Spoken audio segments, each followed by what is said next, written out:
on accueille Huang Bui, qui est coordonnateur de la stratégie hydrogène nationale et de la stratégie aussi de décarbonation de l'hydrogène et de décarbonation de l'industrie. Donc vous allez nous expliquer notamment et plutôt la question de la stratégie ou la stratégie d'hydrogène. Et vous faites ça au sein du secrétariat général pour l'investissement. Vous allez nous expliquer aussi ce que c'est et d'où vous parlez. On a une petite demi-heure pour vous écouter, puis après un petit temps d'échange avant d'aller déjeuner. C'est parfait. Merci. Donc bonjour à tous. Huang Bui, donc ça a été dit, je travaille au secrétariat général pour l'investissement, qui est un service du Premier ministre qui déploie notamment ce qu'on appelle le France 2030, c'est une enveloppe d'investissement pour l'innovation de rupture, la R&D, jusqu'au déploiement de choses innovantes. Alors France 2030, dans l'ADN, ça couvre toutes les filières, toutes les innovations, mais il y a quand même une orientation, puisque 50% des crédits France 2030 doit aller à la transition énergétique, environnementale, etc. Voilà, donc ça c'est juste une entrée en matière. Alors moi je m'occupe de l'hydrogène et la décarbonation de l'industrie. Alors déjà, les deux sujets vont ensemble. Voilà, donc ça c'est le premier point important. L'hydrogène, c'est important pour le gouvernement parce que l'hydrogène est un vecteur de décarbonation de notre économie. Voilà. Je vais vous parler rapidement effectivement donc de l'enjeu de l'hydrogène. Donc l'hydrogène c'est une molécule qu'on connaît déjà en France puisqu'on utilise à peu près 900 kilotonnes par an. Donc on peut pas dire qu'on la connaît pas. Et on l'utilise notamment pour désulfurer les hydrocarbures, les carburants, hein, pour enlever le soufre. Et puis on l'utilise aussi par exemple pour la production d'engrais. Voilà. Puisqu'on prend l'azote dans l'air et on a besoin d'hydrogène pour faire l'ammoniac. Et l'hydrogène actuellement est produit par pas par électrolyse de l'eau, mais par du gaz naturel principalement. Donc on fait ce qu'on appelle du vapoformage du méthane. Donc on split la molécule en deux et malheureusement par ce mode de production on dégage en même temps beaucoup de CO2. À 1 kg d'hydrogène génère environ 10 kg, pour simplifier, 10 kg de CO2. Donc c'est énorme. Et donc le premier vecteur de décarbonation de l'économie, c'est de substituer effectivement cet hydrogène gris, c'est-à-dire l'hydrogène produit à partir du gaz naturel, par de l'hydrogène décarboné. L'hydrogène décarboné, aujourd'hui, la stratégie du gouvernement est plutôt de la produire à partir de l'électrolyse de l'eau avec de l'électricité. Alors pourquoi ? Parce que l'électricité en France, c'est une électricité, vous le savez, principalement nucléaire et du renouvelable. Donc c'est une électricité qui est déjà très décarbonée. Donc produire l'hydrogène à partir du mix électrique français, c'est produire un hydrogène décarboné. Voilà. Donc le premier vecteur, c'est vraiment substituer cet hydrogène. Alors l'hydrogène, en fait, il y a des applications dans plein de secteurs. Et quand on regarde et quand on fait un 360, on se rend compte que y a de nouvelles choses qu'on va pouvoir faire, notamment par exemple dans le domaine de la sidérurgie, les hauts fourneaux.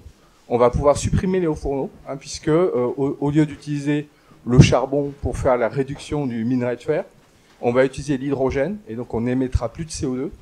On émettra effectivement de la vapeur d'eau. Alors un exemple, ArcelorMittal Dunkerque, donc qui est une des grosses usines sidérurgiques en France. Aujourd'hui, l'État est en train de financer un projet majeur de décarbonation du site et on va pouvoir faire l'économie à terme de 5,8 millions de tonnes de CO2 par an, ce qui est énorme. Comme ordre de grandeur, la stratégie nationale bas carbone fixe un objectif à l'industrie française de réduire, on va dire, pour simplifier, environ 25 millions de tonnes à l'industrie d'ici 2030. Donc on doit réduire 25 millions de tonnes par an.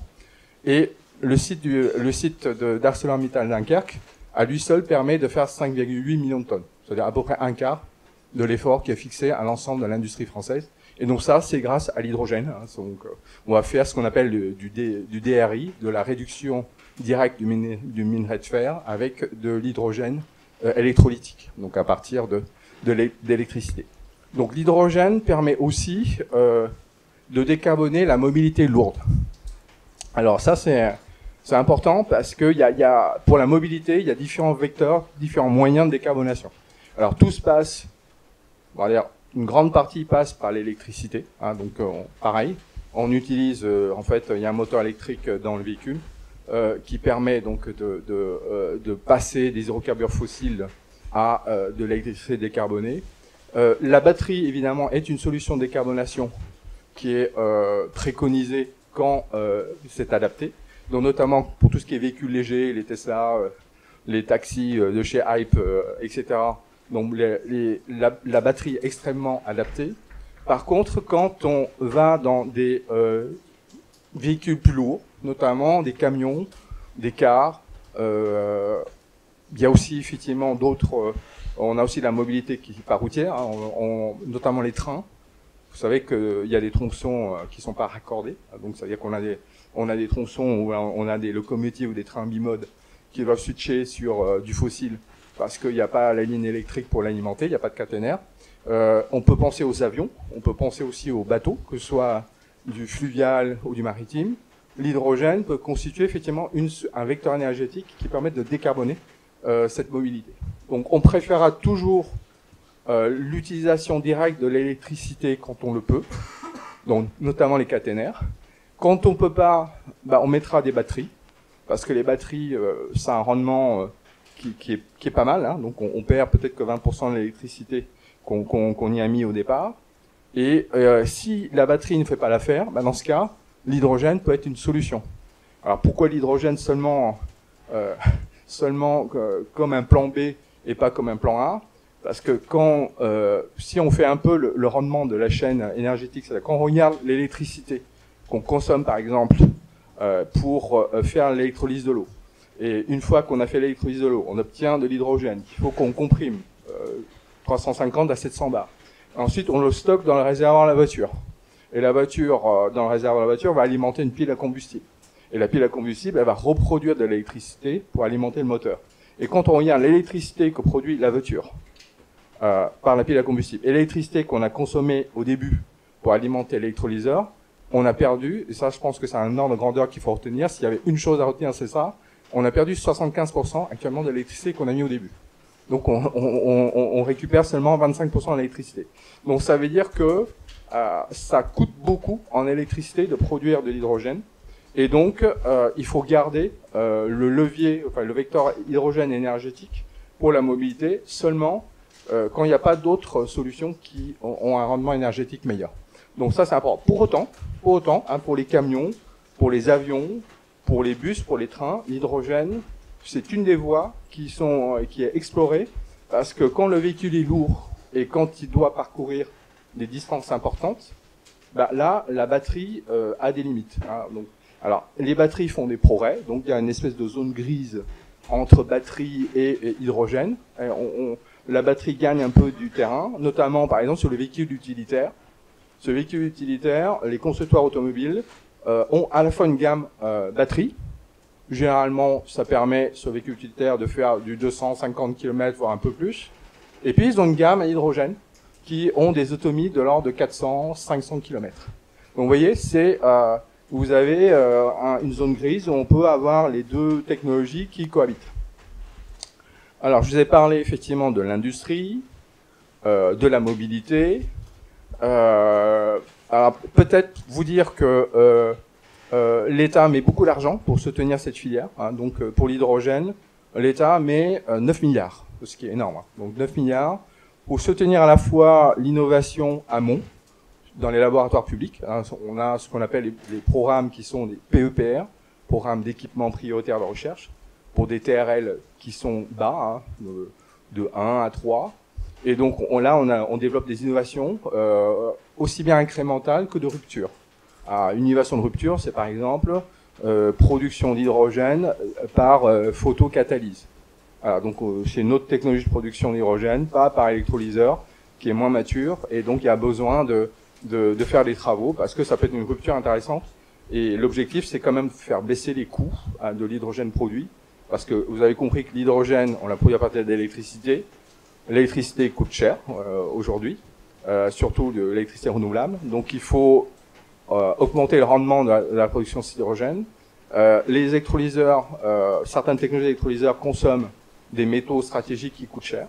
Donc il faut aussi effectivement essayer d'éliminer les métaux stratégiques. Donc il y a vraiment beaucoup de sujets sur la production, notamment d'hydrogène, comment on peut la produire de manière plus performante et en utilisant moins de métaux stratégiques et en consommant moins d'électricité, ou bien d'utiliser d'autres vecteurs, comme le soleil directement. Donc ça, c'est un exemple dans le PPR, mais le PPR, il fait aussi des choses très concrètes. Hein. C'est comment, par exemple, essayer d'augmenter la vie d'une pile à combustible. La pile à combustible, c'est formidable, ça fait que de l'eau en sortie, etc. Mais il faut savoir que c'est quand même moins fiable qu'un moteur thermique aujourd'hui. Donc l'objectif, c'est par exemple de porter la durée de vie donc des piles combustibles à 20 000 heures et plus, hein, parce que les 20 000 heures, on les atteint pas, alors que avec le moteur à combustion, on l'atteint très facilement. Voilà, donc ça c'est le programme équipement prioritaire recherche. On a aussi des aides un peu à la R&D et aux démonstrateurs classiques qui sont ouvertes aux entreprises, donc des projets d'innovation partenariale entre des entreprises entre elles, les entreprises et des laboratoires publics. Et on a aussi, et ça c'est intéressant, des financements du déploiement. C'est-à-dire l'État français, ce qu'il veut, c'est, quand il met 9 milliards, alors le président de la République a déjà dit, c'est qu'il veut que la France soit un des leaders de l'hydrogène décarboné, mais pour ce faire, en fait, il faut qu'on aille plus vite que les autres. Hein, donc pour aller plus vite que les autres, on pourrait se dire, on attend que l'économie de l'hydrogène soit mature, parce qu'aujourd'hui, elle ne l'est pas. Aujourd'hui, le recours à l'hydrogène coûte quand même beaucoup plus cher que recourir aux fossiles. Est-ce qu'on attend ou est-ce qu'on prend les devants et on y va? Donc le gouvernement a décidé de prendre les devants et d'y aller, même s'il y a des risques. Les risques sont assumés, hein, avec l'espoir que en allant plus tôt que les autres, finalement on est un des acteurs qui va compter sur ce marché de l'hydrogène dans le futur. Voilà.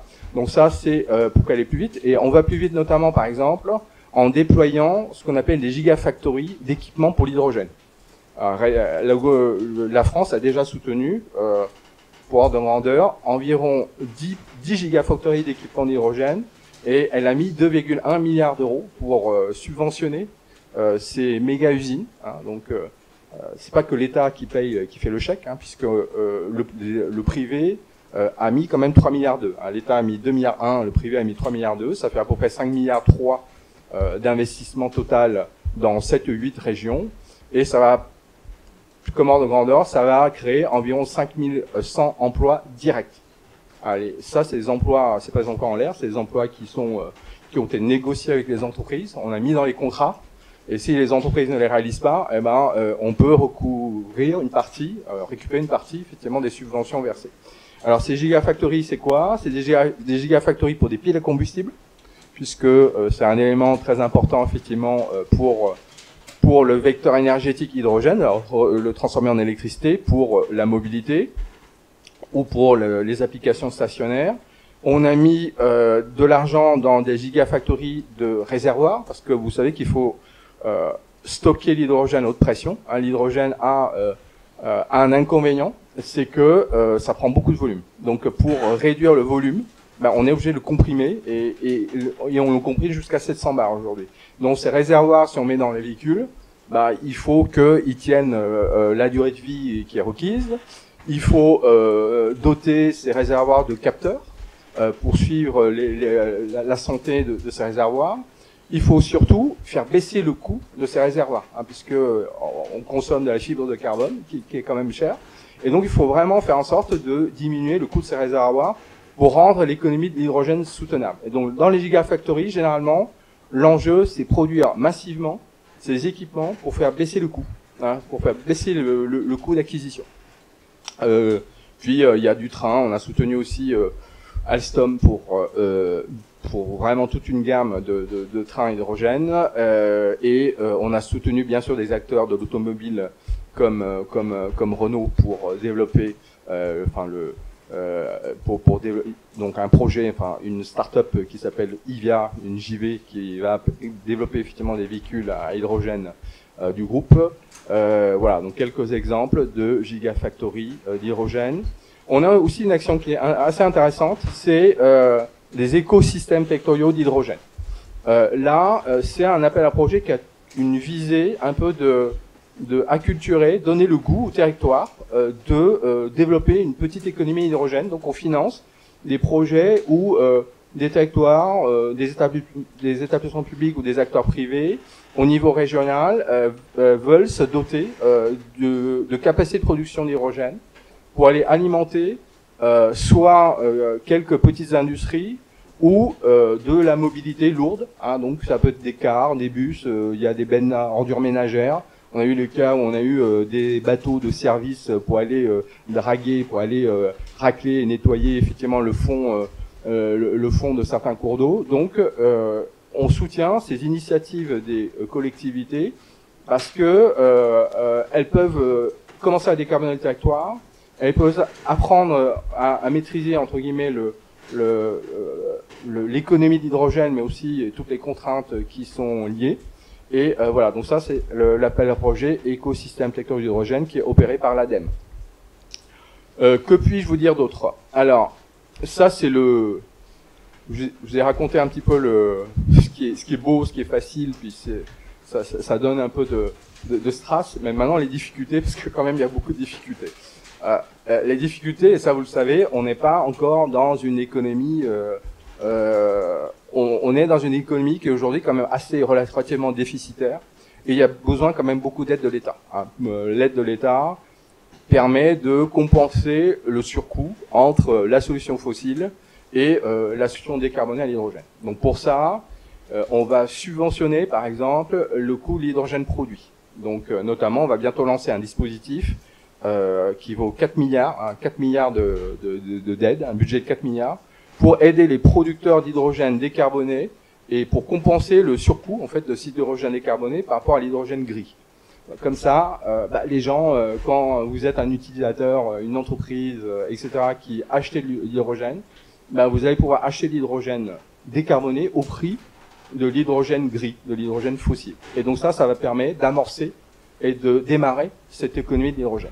Donc, alors, on fait pas ça et vitam aeternam. Donc, quand on regarde, quand on fait un peu les études sur le coût de l'hydrogène, il y a des projections qui montrent que peut-être vers 2030, peut-être avant, le prix de l'hydrogène décarboné va rejoindre le prix de l'hydrogène fossile. Ou plus exactement, le prix de l'hydrogène produit à partir de gaz naturel va augmenter, et notamment par le mécanisme effectivement des quotas carbone, puisque les producteurs d'hydrogène carboné à base de gaz naturel vont devoir payer une sorte de taxe qui est en fait le quota carbone.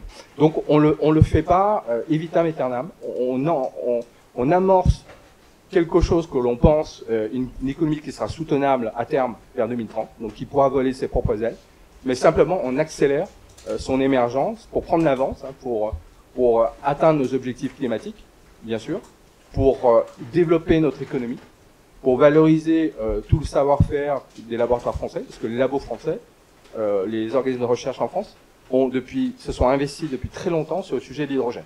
Hein, et donc on capitalise finalement sur un acquis du CEA, des laboratoires du CNRS sur le sujet de l'hydrogène. Bonjour, merci pour votre présentation. Je m'appelle Eva et nous, on a discuté un petit peu rapidement, il y a une question qui a émané, c'est que vous avez parlé de notamment l'hydrogène pour l'aviation. Et ça nous a un peu surpris parce qu'on vient juste avant d'avoir une présentation justement sur la sobriété et comment il va falloir qu'on évolue aussi à ce niveau-là. Donc comment vous vous positionnez en termes de poursuivre justement les recommandations du GIEC, etc. En termes de... Est-ce que l'hydrogène va servir plutôt comme...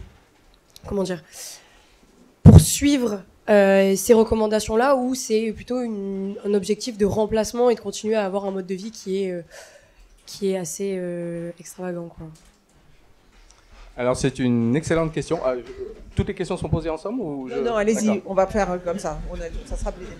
Comme ils ont déjà choisi ensemble des questions, ça c'est plus facile.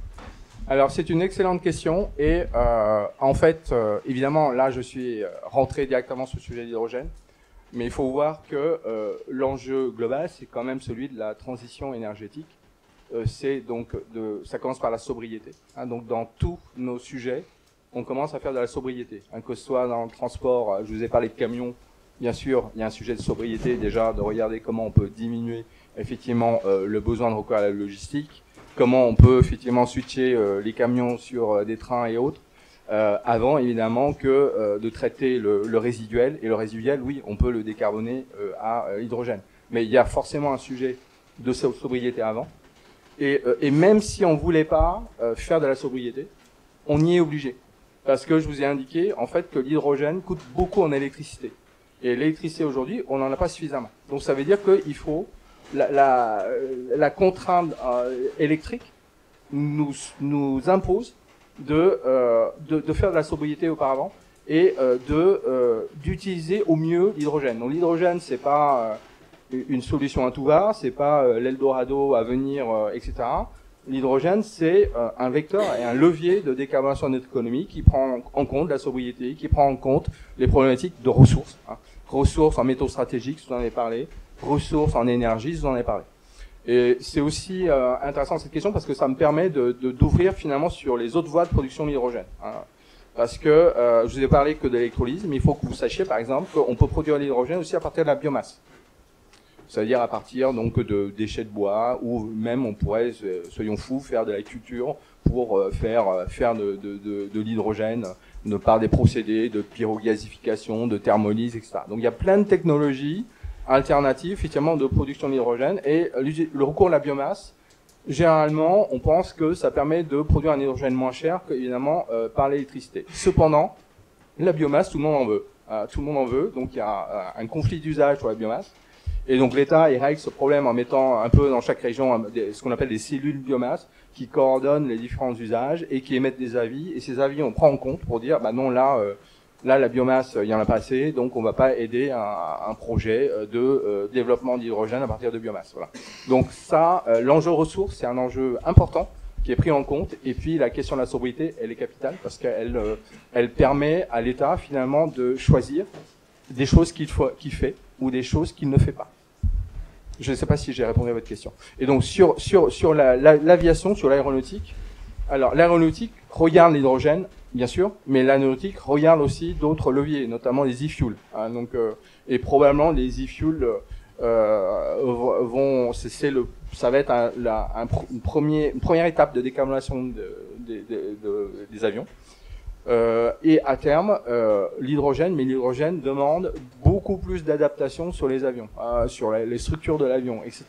Et donc c'est plus compliqué. Et quand on introduit une innovation dans l'aéronautique, généralement, ça prend 10 ans. Ça prend 10 ans pour tester, certifier, etc. 10 ans. Donc ça veut dire que l'hydrogène, on va le voir au mieux en 2035. Voilà, au mieux. Si d'ici là les avionneurs n'ont pas trouvé d'autres solutions donc de décarbonation. Merci. On va faire devant puis après vous deux. Et là. Okay.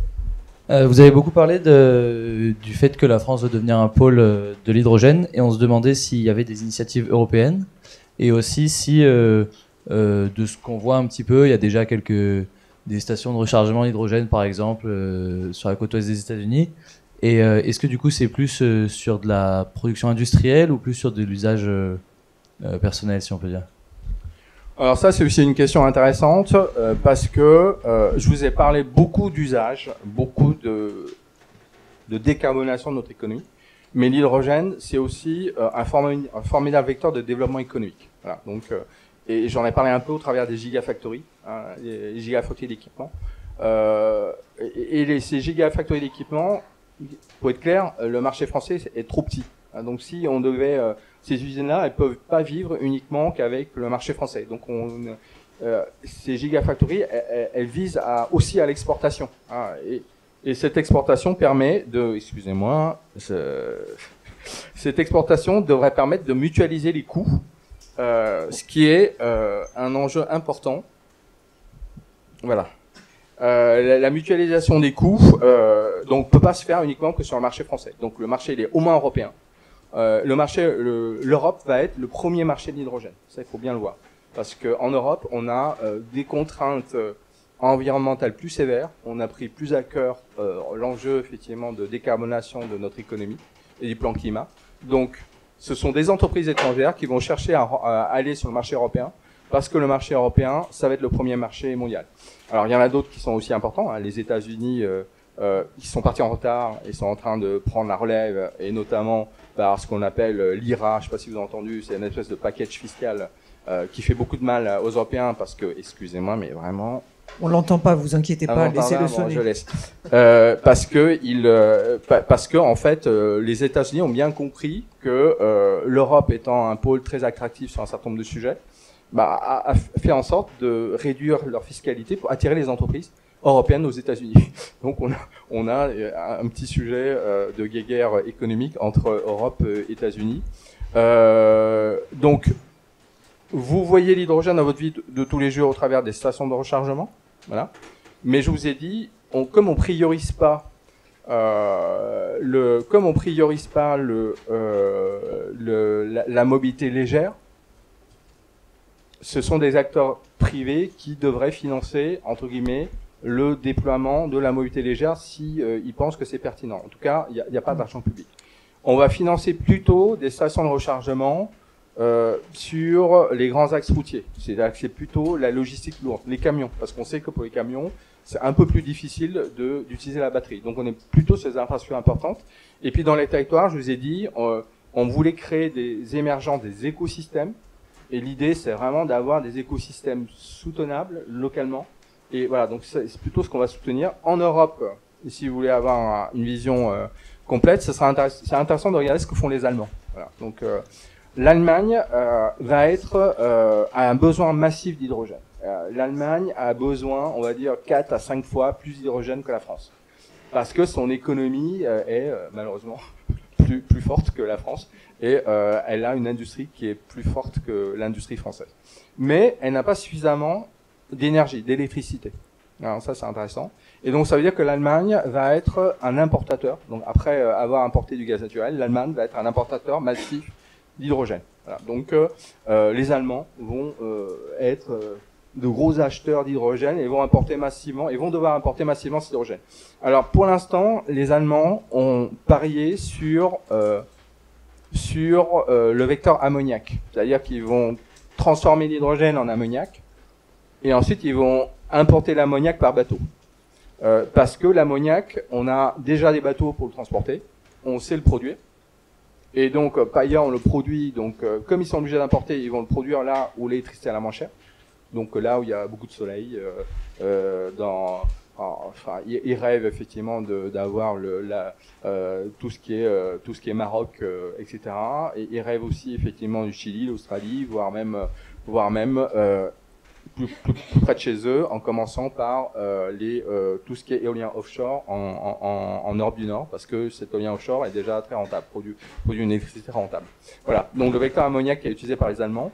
La France, elle a plutôt une industrie un peu moins puissante, mais elle a des moyens électriques importants. Voilà, donc même si on a connu quelques problèmes avec nos centrales nucléaires, on les connaîtra pas cet hiver probablement, et la France continue à accroître effectivement des énergies renouvelables. Donc la France, on pense qu'on est en capacité de fournir une bonne partie de l'hydrogène dont l'industrie française a besoin, donc on va plutôt la produire localement. On va la produire à partir de notre réseau électrique. Quand l'hydrogène sera massivement développé, très probablement, on va commencer à mettre un certain nombre de pipes, à faire non plus faire du transport par pipe. Et évidemment, ces pipes, ils sont mis d'abord dans les grands bassins industriels, parce que c'est là où on a les principaux besoins. Voilà. Et par rapport aux Allemands, effectivement, l'Allemagne, comme ils sont importateurs, ils sont obligés de regarder, d'avoir des terminaux hydrogéniés ou d'ammoniac tout de suite. Ils sont obligés de construire les pipes tout de suite, puisque leur industrie en a besoin tout de suite, et en plus leur industrie parfois est au sud, alors que les ports et les énergies renouvelables sont plutôt au nord. Donc eux, les Allemands sont obligés d'investir dans les pipes tout de suite, ce qui n'est pas la stratégie française, parce que la France a d'autres besoins. Voilà. Et la France est capable de produire son hydrogène. Pardon, je crois qu'il y avait aussi dans la question la dimension de ce que fait l'Union européenne dans ce domaine-là. Est-ce que vous pouvez en dire un mot ? Alors, l'Union européenne, elle va sur le sujet de l'hydrogène. Hein. Donc, déjà, quand je vous ai parlé de gigafactory d'équipement hydrogène, on n'aurait pas pu le faire si l'Union européenne n'avait pas dit oui. Hein, parce que normalement, il y a une règle en Europe, c'est qu'on ne donne pas des subventions illégales à nos entreprises industrielles pour qu'elles aillent écraser leurs concurrentes européennes. Donc normalement, on ne donne pas des aides indues à des entreprises, à des grandes entreprises. Je vous ai parlé d'Alstom, je vous ai parlé des grands équipementiers auto. Et pourquoi l'Europe permet, dans le cas de l'hydrogène, qu'on puisse financer ces gigafactories? C'est parce que il y a un enjeu environnemental, un enjeu économique important que l'Europe permet de le faire. Et donc ça, l'Europe, la Commission donc fait une dérogation aux aides publiques normalement qu'elle contrôle beaucoup pour un certain nombre de sujets d'hydrogène. Et ça, et des projets, je vous ai parlé des IPCEI, il y en a dans toute l'Europe. Hein, des projets IPCEI, les grands gigafactories, il y en a toutes en Europe. Et par ailleurs, la Commission débloque aussi effectivement des moyens financiers pour qu'on puisse subventionner et aider ces grands projets à hydrogène. Merci. Allez, on va prendre vos questions et puis essayer de faire des réponses Bonjour. qui permettent d'en écouter le maximum des questions. Allez. Je m'appelle Noé et j'avais une question et en fait deux finalement.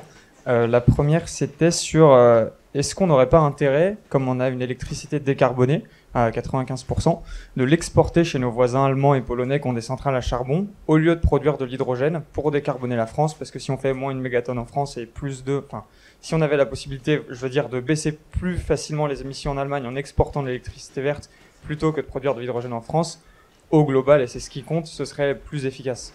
Donc ça, c'était ma première question. Et ma deuxième question, elle est en fait par rapport à ce que vous aviez dit sur l'aviation, sur l'avion hydrogène. Donc oui, l'avion hydrogène, ça n'existe pas, ça n'existera pas avant 15 ou 20 ans. Mais vous avez parlé des e-fuels. Et les e-fuels, ça fait partie des carburants durables, mais c'est de l'hydrogène qu'on mixe avec du CO2 et ça fait un carburant de synthèse qui remplace le carburant. On pourrait le mettre dans nos voitures, c'est la même chose. Mais donc, pour faire un e-fuel, il y a donc besoin de CO2. On ne sait pas faire encore de CCS efficace.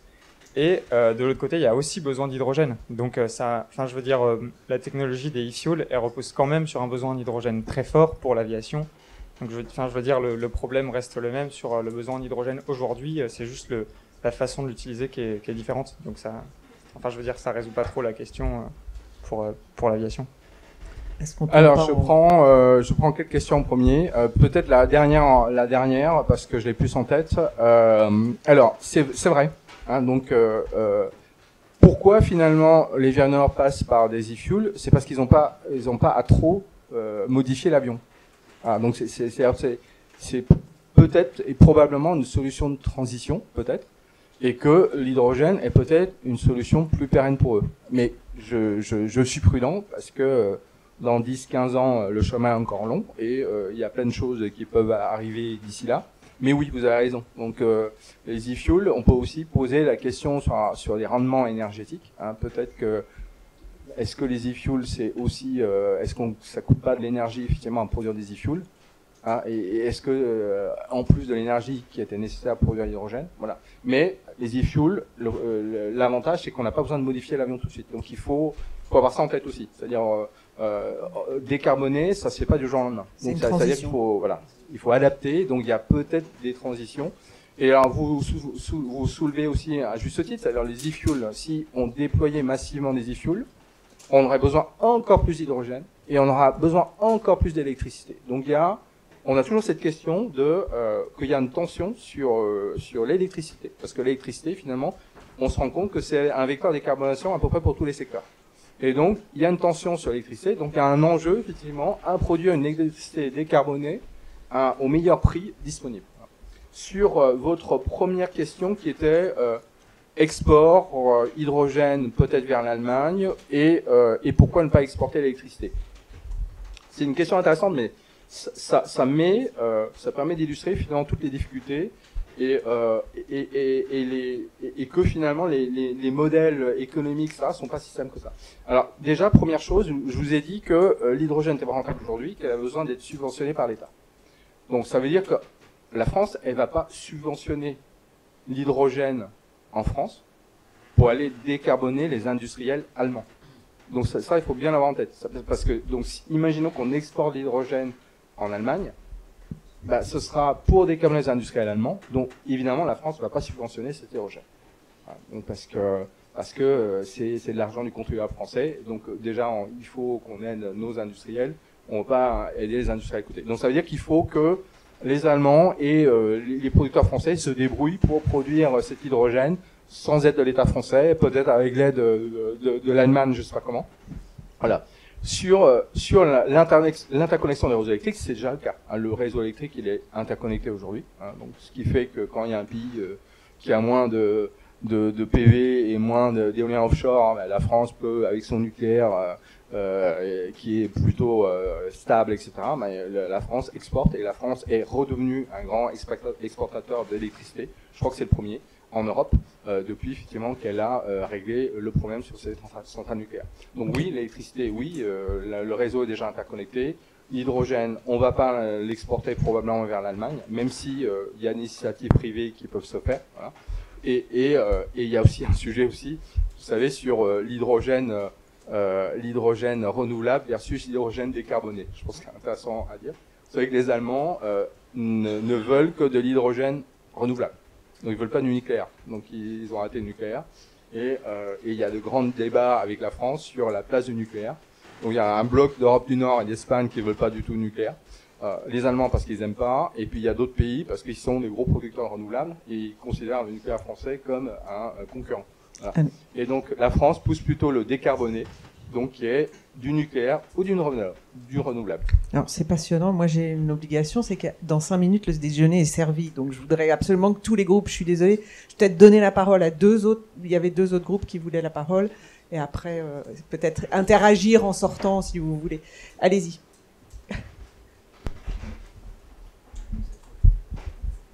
Merci. Bonjour, merci. Anna Roa. Nous, on s'est posé une question sur les usages et notamment la priorisation de ces usages. Même avant cela, la priorisation des financements. Vous avez parlé d'appels à projets de l'ADEME et même de gros projets que vous avez financés pour des industriels ArcelorMittal à Dunkerque ou pour des gros acteurs de la mobilité. Et on voulait savoir justement si les flux financiers étaient fléchés d'une certaine manière, si vous aviez établi dans la stratégie nationale hydrogène une priorisation, un pourcentage qui va aller à l'un à l'autre, ou ça vient un peu comme ça vient.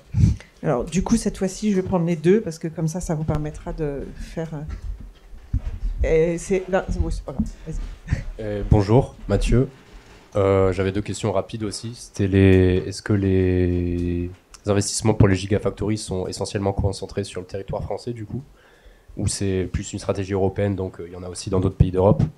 Et aussi, est-ce qu'il y a une stratégie pour ramener sur le territoire français des acteurs majeurs de l'énergie français qui sont pour l'instant, on dirait, plus tournés dans d'autres régions que vous avez mentionnées précédemment, comme l'Australie, l'Amérique du Sud ou même le Nord, comme les Pays-Bas?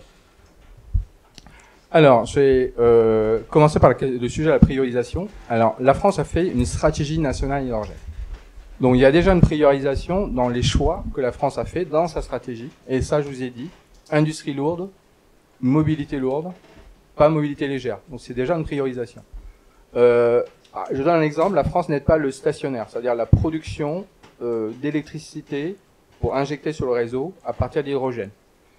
Elle ne le fait que quand on est ce qu'on appelle dans les ZNI, dans les zones isolées. Par exemple, si vous êtes un territoire d'outre-mer, où vous pouvez produire votre électricité uniquement qu'avec du fuel, là, c'est intéressant de stocker sous forme d'hydrogène la production en renouvelable que vous avez dans les périodes propices pour pouvoir alimenter le réseau par une pile de combustible, alimenter le réseau électrique la nuit, par exemple. Là, oui, on aide. Voilà. Donc voilà, ça je vous ai dit, effectivement, il y a déjà des priorisations dans la stratégie. Après, quand vous regardez nos textes d'appel à projet, vous verrez qu'on met clairement les choses qu'on finance et les choses qu'on ne finance pas. Voilà, donc ça c'est toute l'expertise, finalement, tous les arbitrages, toutes les réflexions sur la meilleure utilisation possible de l'hydrogène a été faite. Donc la réponse est oui. Dans nos textes d'appel à projet, on dit ce qu'on finance pas. On choisit. On choisit ce qui est le plus noble et on écarte ce qui ne l'est pas. Et une fois qu'on a dit ça, il y a aussi, évidemment, on laisse la place aussi à la concurrence. Ça veut dire que c'est pas parce qu'une entreprise propose un projet dans un domaine éligible que forcément elle va être soutenue. parce que le projet de cette entreprise peut ne pas être bon, parce que l'entreprise n'a peut-être pas les moyens financiers et les moyens techniques nécessaires, parce que peut-être que son projet est moins bon qu'un autre projet concurrent, eh ben on va prendre le projet concurrent, mais on va pas prendre le sien. Donc il y a aussi une mise en concurrence, c'est-à-dire que c'est pas un chèque en blanc qu'on fait aux entreprises. Il faut qu'on sélectionne les meilleurs projets. Voilà. Donc et dans un cadre d'éligibilité, dans un cadre de choses pour lesquelles on a supposé la pertinence, la réflexion. Hein, donc c'est-à-dire évidemment on regarde le plan climat, on regarde la stratégie nationale bas carbone, on regarde la PPE, la programmation pluriannuelle de l'énergie, on regarde les questions de sobriété, on regarde les sujets effectivement de disponibilité des ressources, électricité, biomasse, etc. Votre question, c'était sur, j'ai oublié, sur... La première, c'est est-ce que les Allemands, eux, font... Oui, alors, les gigafactories, c'est ce qu'on appelle l'IPCEI. C'est un cadre dérogatoire qui est permis par l'Europe. Donc, il y en a dans toute l'Europe. Donc, les IPCEI, il y en a dans toute l'Europe. L'Europe, c'est vraiment le premier marché. Tous les pays européens investissent sur le sujet de l'hydrogène et investissent dans leur R&D, dans leurs usines. Donc, des gigafactories, il y en a en Allemagne. Même si les Allemands ont investi beaucoup plutôt sur leurs infrastructures hydrogène dans le cadre de l'IPCEI. Et c'est pas l'argent européen, hein, le IPCEI, c'est l'argent que chaque État donne à ses entreprises. L'Europe permet effectivement à chaque État de donner un peu plus d'argent à ses entreprises que d'habitude. Et vous dites IPCEI, c'est ça? Ça veut dire quoi? Alors, c'est... c'est pas grave, on peut se le redire après, mais si je vous pose une colle. C'est Interest. Alors, C, c'est pour Common. Alors, je dis tellement que E, c'est pour European. I, c'est pour Interest. Et le P, ça correspond à quoi? Je me souviens. Programme ou... Programme. Ouais, peut-être. Okay. Donc, c'est un programme d'intérêt commun européen sur... qui, du coup, est le cadre du financement. Qui permet de donner des subventions plus élevées. C'est-à-dire qu'on peut financer des projets, on peut aider les projets jusqu'à un niveau extrêmement élevé de son coût, juste pour annuler ce qu'on appelle la vanne, c'est-à-dire juste pour compenser le fait que le projet ne soit pas équilibré économiquement. Mais ça permet d'accorder des aides qui ont des taux de 70, 80%, voire plus. Donc, et la deuxième question, c'était... Alors, en France, on a la chance finalement d'avoir beaucoup de leaders. Donc, on a Air Liquide qui est un leader de l'hydrogène, même si Air Liquide fait l'hydrogène décarboné, mais Air Liquide est en train de faire aussi des électrolyseurs avec Siemens et la production d'hydrogène décarboné avec un certain nombre de projets en Normandie, près de Dunkerque aussi. On a les grands énergéticiens qui sont Total, qui vont faire de l'hydrogène décarboné, Engie qui va faire de l'hydrogène décarboné avec du renouvelable. On a qui d'autre? On a EDF, bien sûr. Est-ce qu'ils le font en France, en fait? C'était ça aussi. Est-ce qu'ils reviennent en France? Parce qu'on sait qu'ils interviennent sur ces champs-là et à l'étranger. Ce sont des entreprises mondiales. Donc, elles le font partout dans le monde. Mais elles le font en France. Elles le font beaucoup en France parce qu'en France, on a créé un écosystème qui est extrêmement favorable à l'hydrogène. On a créé un Conseil national de l'hydrogène, par exemple, qui réunit tous ces acteurs que je viens de vous citer, qui réunit tous les énergéticiens, les électriciens, la filière production d'hydrogène représentée par France Hydrogène, qui réunit aussi 8 comités stratégiques de filière, dits des CSF, qui sont utilisateurs d'hydrogène. Alors on a l'auto, le ferroviaire, l'aéronautique, les nouveaux systèmes énergétiques, les minerais, et j'en oublie encore. Donc toutes les filières qui sont susceptibles d'utiliser l'hydrogène, elles sont dans une instance qui réunit l'État et les acteurs privés pour concevoir un peu la feuille de route de l'hydrogène française. Et donc, ça veut dire que ces acteurs, ils savent il y a un écosystème, on parlait du sujet de l'emploi, et je pense que là, vous êtes intéressés, sur le développement de l'hydrogène, on pense qu'on va créer entre 50 000 à 150 000 emplois. Alors là, c'est assez large, la plage. 50 000 à 150 000 emplois d'ici 2030. Et je peux vous dire qu'aujourd'hui, quand on regarde les gigafactories et les emplois qu'on crée, c'est sûr qu'on va créer au moins 50 000 emplois. Donc, voilà, donc ça peut être intéressant, avec des métiers extrêmement diversifiés. Et ça, et on soutient massivement aussi France 2030, qui est l'enveloppe des 50 milliards pour développer l'économie française et la transition. Il y a une enveloppe pour les formations, pour créer énormément de formations d'hydrogène. Voilà. Donc, En France, il y a un écosystème extrêmement favorable sur l'hydrogène, où il y a un soutien sur la formation, où il y a déjà les compétences acquises, il y a des laboratoires de haut niveau, il y a des acteurs économiques, qui soient grands groupes ou qui soient petits acteurs innovants. Donc il y a aussi énormément de projets start-up qui peuvent disrupter ou qui peuvent apporter des améliorations incrémentales. Vous êtes en train de leur passer un message, il y a des choses à faire. Est-ce que, en conclusion, justement, parce qu'on comprend bien qu'à travers la stratégie nationale là, de l'hydrogène, vous avez bien vu le champ des applications, des objectifs, enfin, à vous entendre, finalement, tout ça est assez clair dans l'esprit des décideurs. Sur quoi ils ont intérêt à se pencher? C'est quoi vos enjeux principaux et qui peut être éclairé par le travail de la Convention? Alors, il y a énormément de choses à faire dans le domaine de l'hydrogène. Donc, il y a encore beaucoup de choses à faire pour les chercheurs, pour les ingénieurs. Donc, l'hydrogène, c'est une molécule qui est particulière, très petite, qui est dangereuse, qui peut être dangereuse quand il y a des fuites, parce qu'elle est très petite, qui peut créer un certain nombre de problèmes, user les joints, etc. Donc, finalement, l'économie de l'hydrogène, en fait, ça demande beaucoup d'ingénierie, de transformation, des équipements, assurer la sécurité, comment dire, et il y a aussi effectivement la vision système. L'hydrogène, c'est un système, ça s'intègre dans un système. Il faut optimiser la pile à combustible, donc il y a beaucoup d'intelligence entre guillemets. Je vous ai dit que la pile à combustible avait une durée de vie faible, mais quand on optimise son fonctionnement dans la plage idéale, et quand on met par exemple une batterie tampon pour absorber des surcharges, enfin des surdemandes d'électricité, on optimise la durée de vie et globale du système. Donc il y a beaucoup finalement d'approches système dans l'utilisation de l'hydrogène. Bah voilà, ça c'est des métiers typiquement d'ingénieurs, du logiciel, des systèmes, de la mécanique, de la chimie, de l'électronique, du logiciel. Ça, l'hydrogène permet de faire tout cela. Génial. Écoutez, merci beaucoup. Si vous êtes encore un peu avec nous. Juste une chose, IPCEI, c'est l'acronyme anglais qui veut dire Projet important d'intérêt européen commun. Merci. Et les 10 gigafactories, elles sont bien, celles dont vous parliez tout à l'heure, elles sont bien en France. C'est pas... Elles sont toutes en France. La France, pour l'instant, finance des entreprises françaises. Elle ne va pas financer des entreprises étrangères. Donc elles sont toutes en France. Ok, merci. Allez-y, je vous voyais les mains là.